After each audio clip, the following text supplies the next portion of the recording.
हज़ारों लाखों हिंदुओं को ज़बरदस्ती उनके जनेऊ काट के उनको मजबूर किया गया कि वो मुसलमान बने।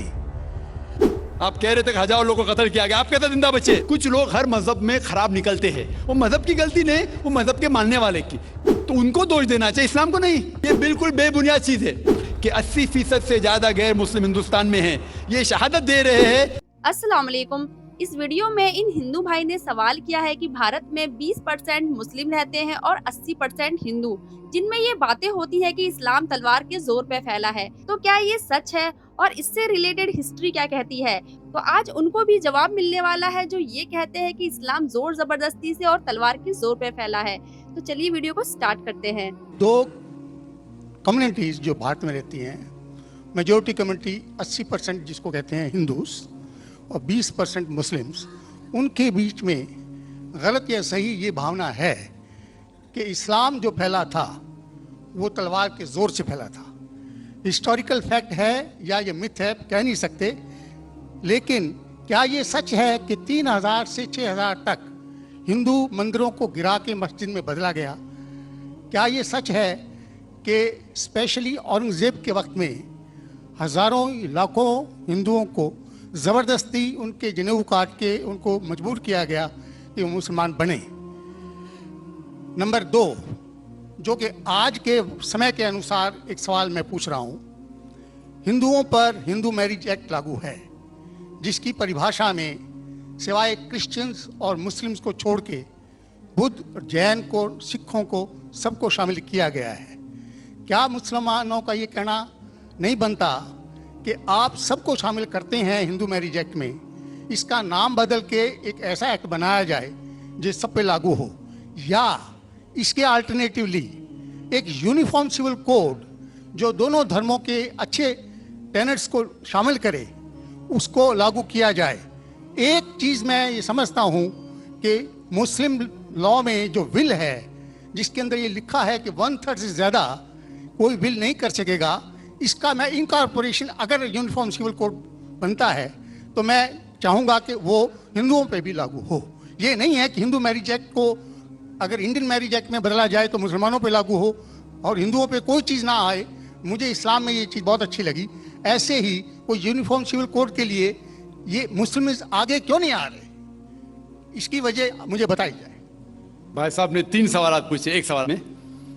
पहला सवाल कि हिस्ट्री से पता चलता है कि इस्लाम तलवार के जोर पे फैला कि नहीं, लेकिन ये मुझसे पूछ रहे क्या ये हकीकत नहीं है कि 3000 से ज़्यादा मंदिरें गिराई गई थी और मस्जिद बनाए गए और बहुत से लोगों का कत्ल किया गया? ये बिल्कुल गलत है, अफवाह है।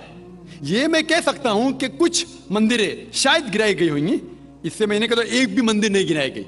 हो सकता है कि कुछ मुसलमान अपने आप को जो मुसलमान कहते हैं उनने आके कुछ मंदिरों को गिराया होगा और मस्जिद बनाया होगा, हो सकता है। लेकिन ये कहना कि 3000 से 6000 मंदिर गिराए गए, ये बिल्कुल अफवाह है, बिल्कुल गलत है, बेबुनियाद है, बिल्कुल बेबुनियाद है। कुछ मुसलमान राजाओं ने गलत काम किए होंगे, उससे आप इस्लाम को दोषी नहीं ठहरा सकते। अगर हिटलर ने 60 लाख यहूदी को जिंदा जलाया तो मैं कह सकता हूं कि क्रिश्चियनिटी खराब है? बिल्कुल बेबुनियाद है, वो हिटलर ने किया, बाइबल में तो ही लिखा गया, जलाना चाहिए। इसी तरीके से ये खाली अफवाह है। कुछ मंदिरों को शायद गिराया गया होगा, मैं ये नहीं कहता कि नहीं गिराया गया, लेकिन उसको छोटी चीज को लेके उछाला जाता है मीडिया में और किताबें लिखी जाती है। आप देखो टीपू सुल्तान के खिलाफ आ गए।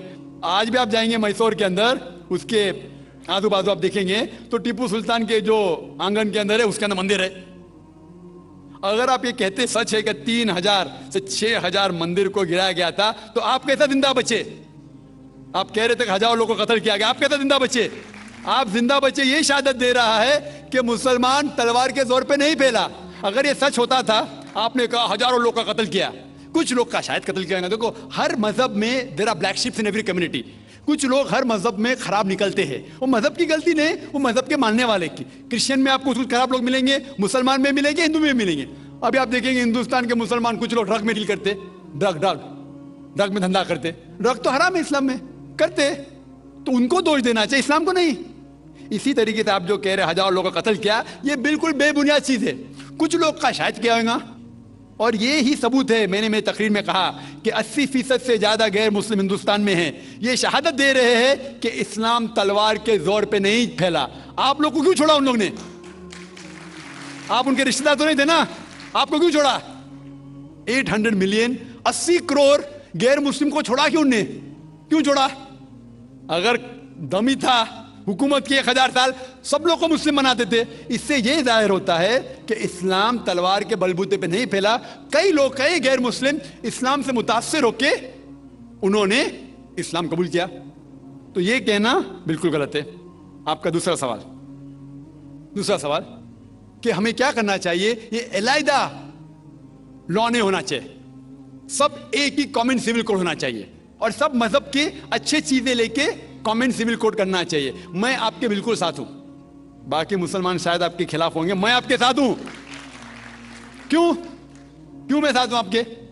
पहला चीज, हम मुसलमान अगर दिगर मजहब के बारे में जानेंगे, कभी कॉमन सिविल कोड की बात आती सबसे ज्यादा नारा मुसलमान है, गलत है। यह मुमकिन ही नहीं है, क्योंकि हिंदुस्तान में हिंदू मजहब के कितने फिरके हैं, यह मुमकिन ही नहीं है। मुसलमान तो सिर्फ 20% या 80% या 75% जो हिंदू लोग हैं उसमें ही मुमकिन नहीं है। ये कॉमन सिविल कोड हिंदू लोग ही इसको फॉलो नहीं कर सकते। हिंदू मजहब में कितने मुख्तलिफ ग्रोह है। एक कहता है कि बेटी को जाना चाहिए, एक कहता है बेटे को जाना जायदाद, एक कहता है कि जितनी खेती है वो नहीं जा सकती बेटी को, दूसरा ग्रोह कहता है, कितने मुख्तलिफ ग्रोह है, हजारों। ये मुमकिन ही नहीं है पास होना, मुमकिन ही नहीं। मैं कहता हूं ये अफसोस की बात है कि हम मुसलमान जानते ही नहीं, हमको आवाज करने की जरूरत ही नहीं है। ये खाली हमें छेड़ रहे हैं। क्या कर रहे? छेड़ रहे हैं और हम उकसा जाते। Point number 1। पॉइंट नंबर 2, मान लो आप लोग कबूल करते हैं कि कॉमन सिविल कोड होना चाहिए। आपने क्या कहा कि सारे धर्मों के अच्छी बात को लेना चाहिए। बिल्कुल सही। मेरा पहला सवाल, आप इस्लाम में एक चीज बताओ जो इंसानियत के खिलाफ है, तो हम निकाल देंगे उसको। आपका यह कहना बिल्कुल सही है कि बाकी मज़ाहिब की अच्छी चीजें जो है, मिसाल के तौर पे मैंने तकरीर की similarities between Hinduism and Islam, तो जो अच्छी चीजें हिंदुइज्म की मैं ले चुका हूं। Similarities between Christianity and Islam, जो अच्छी चीजें इस आयत में ले चुका हूं। मैं ये पूछना चाहता आपसे, एक चीज जो इस्लाम में खराबी है वो तो बताओ मुझे, तो उसको निकालेंगे ना। लेकिन मंच के ऊपर जब डिबेट होएगा इंशाल्लाह मैं आऊंगा इंशाल्लाह। हाँ, मंच पे जब डिबेट होएगा कि हम क्या करेंगे, हर मज़हब की अच्छी चीज होंगी। तो मैं ये चाहता हूं कि इस्लाम की तरफ से उस मंच पे, उस स्टेज पे इंशाअल्लाह मैं आऊंगा। ये चैलेंज है। कोई भी शख्स हिंदुस्तान में हो, मिनिस्टर हो दो, कोई भी स्वामी हो दो, कोई भी शंकराचार्य हो दो, इंशाअल्लाह मैं तालिब इल्म हूं इस्लाम और दीगर मज़हब का। मैं तस्लीम करता हूं कि डिबेट होना चाहिए, हक बात जो निकली, लेकिन उसके ऊपर अमल भी होना चाहिए। हक बात जो सबसे बेहतरीन है इंसानियत के लिए, उसके ऊपर अमल होना चाहिए। इसलिए जो आखिरी किताब जो अल्लाह सुब्हानहू व तआला नाजिल की कुरान शरीफ, वो इंसानियत के लिए सबसे बेहतरीन किताब है, उसके ऊपर अमल होना ही चाहिए। आपका तीसरा सवाल, क्या ये हिंदू जो है इनहेरिटेंस के अंदर, ये इनहेरिटेंस जो होता है इस्लाम के अंदर 1/3 हिस्सा, 1/3 हिस्सा हम विल में दे सकते, देना जरूरी नहीं है, दे सकते हैं। इस्लाम के जो विल के अंदर जो आता है इनहेरिटेंस, वो कुरान की आयत है सूरह निसा की सूरह नंबर 4 आयत नंबर 11, 12 और 176। उसमें कहा गया है कि जो भी आपकी जायदाद है, अल्लाह सुब्हानहू तआला कह चुका है कि आपके बेटे को बेटियों से डबल मिलेगा। आगे लिखा गया है आपके वालिदैन को 1/6 मिलेगा। सिर्फ अगर बच्चे हैं तो वालिद वालदा को दोनों को 1/6, अगर बच्चे नहीं है तो वालदा का 1/3। आगे बढ़ती आयत नंबर 12 पे लिखा है कि आपकी बीवियां जो आपके लिए छोड़ेंगी, अगर बच्चे नहीं आपको आधा मिलेगा, बच्चे हैं तो 1/4 मिलेगा। आप जो आपके बीवियां के लिए छोड़ते हैं, बच्चे नहीं तो उनको मिलेगा 1/4, 1/4, बच्चे हैं तो 1/8, 1/8। डिफिकल्ट है याद रखना, आप जाके रेफरेंस देख सकते हैं, सूरह निसा सूरह नंबर 4 आयत नंबर 11 से 12।